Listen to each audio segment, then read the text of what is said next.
Senator Squadron, thank you very much for being here. Thank you for having me. So, a victory for ethics reform, something you've been pushing on for quite some time.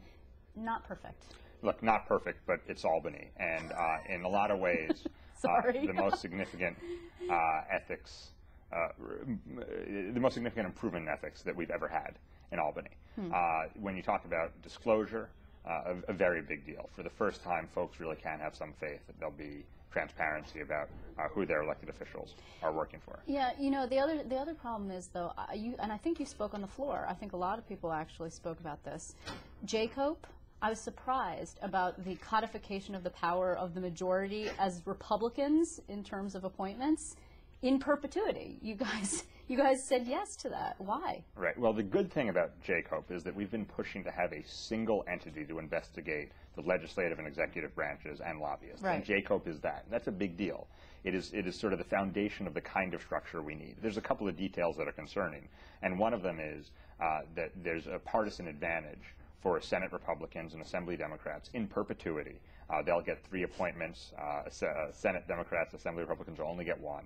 And they will, in effect, get a non-overridable veto over investigations of their own conferences. But how is this good? I don't understand how this is good. You say, and I agree with you, it's historic. It's the first time that it's an independent body that you've been pushing for a long time, good government groups, you personally. However, if it never actually investigates anyone because of that veto ability, then what use is it? Well, there's 2 things. I hope it will, and I hope that because we've talked about this, some folks will be shamed into doing the right thing. We know it wasn't the governor's ideal. He had to do it to get Senator Skelos' sign-off. So hopefully the culture will be such they have to. If they don't, we have a structure in place with a couple of flaws. And fixing those will be a lot easier than it was to create this new, much better structure from scratch. I mean, look, I'm concerned about it. They are really far from ideal provisions. But if you look at where we started and you look at where we're going, I have always said a good law is better than a perfect press release, and this is a very good law. Well, and also you have the situation where you have more than 100 bans of disclosure, and that is up from 6, I think it is, a handful, just a handful. So well, the bans are almost irrelevant now since they're redacted from the public. So whatever the bans of disclosure are on income, no one ever finds out because it's never made public. So there'll be a lot more bans. You'll be a lot more specific about what the income is. But even more importantly, we'll be public about what the income is. The other really great part of this bill that very few people have talked about is something the governor brought over from the Attorney General's office, which is this searchable database. He did it with member items Project in the Sunlight. Exactly. Right. He did it with member items in the Attorney General's office. Here he's doing it with folks who have business before the state.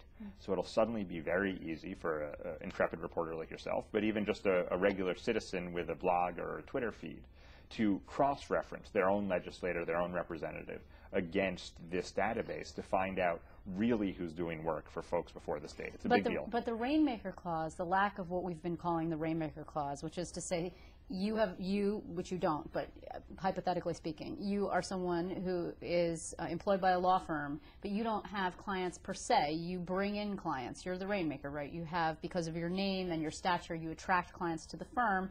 The firm doesn't have to disclose those clients because they don't actually get represented by you. Just today, there's a story in the New York Times that finds that $7.4 billion worth of state contracts over the past 5 years have gone to clients of firms that employ legislators. That's problematic, isn't it? Right. Well, those firms will now be in this easy-to-search database, so that will make a difference, and their clients will.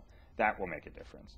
And if you directly recruit, look, there are exceptions, and you could call them loopholes or not, to the disclosure. If you look at what we have today in terms of disclosure, which is very, very little or none. There was a great New York Times piece today, but it took weeks of research to put together some of those connections. Those connections will be at the click of a mouse for anyone who wants them. That's important. Specific recruitment will be available. And I think at the end of the day, one of the key issues on disclosure is not so much, is it a gotcha moment? Because no one would disclose that. Those are the folks who are lying on their disclosure statements.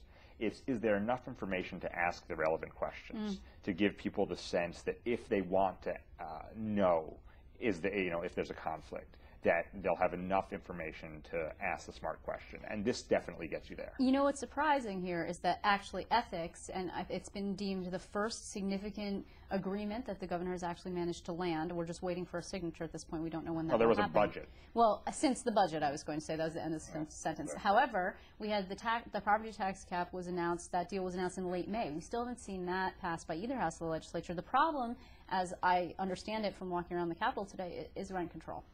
So it seems like rent control is a little bit of a sticking point. Is that what you understand as well? Well, look, the problem with rent is the laws expire. Right. And even with a governor who's getting a lot done and I think changing some of the laws of physics up here, inertia is still an incredibly powerful one.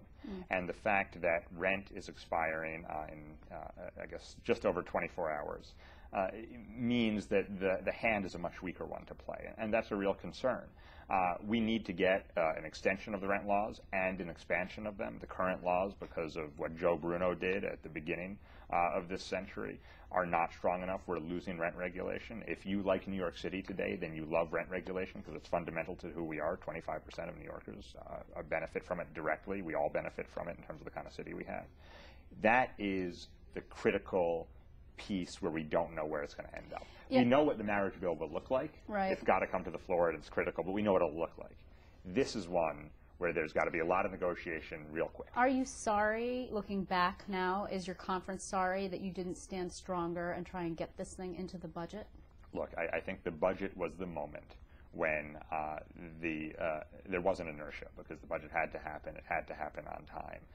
I think it was a stronger hand leading up to the budget. You know, we hadn't had an on-time budget. I think that what it's done in terms of people's understanding the state is working was a big deal. You know, I think that with 24 hours to go, we didn't get it done in the budget. We've got to get it done now. And I think it's really important that we understand that the idea of just passing a bill and leaving town is not going to be acceptable. That's happened too often in the past. It's what Joe Bruno did in 2003. And if that's Senator Skelos' plan this year, we have to be very clear it's not going to work.